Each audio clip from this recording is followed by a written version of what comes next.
కొత్త ఫోన్ కొన్నాను అన్న ఆనందం ఆ వ్యక్తికి 20 రోజులు కూడా నిలవలేదు.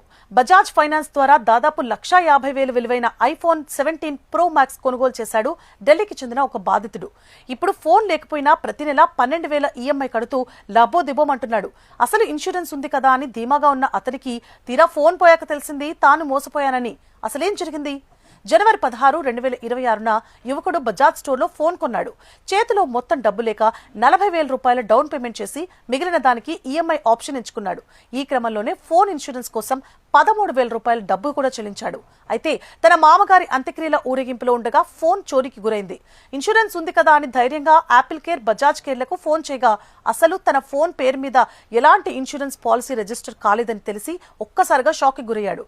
తన దగ్గర 13,000 రూపాయల ఇన్సూరెన్స్ కోసం వసూలు చేసిన స్టోర్ ప్రతినిధులను నిలదీయగా వారు పొంతనలేని సమాధానాలు చెప్పారు. పాలసీ రాకపోతే మమ్మల్ని అడగాల్సింది, ఇప్పుడు మాకు సంబంధం లేదు అంటూ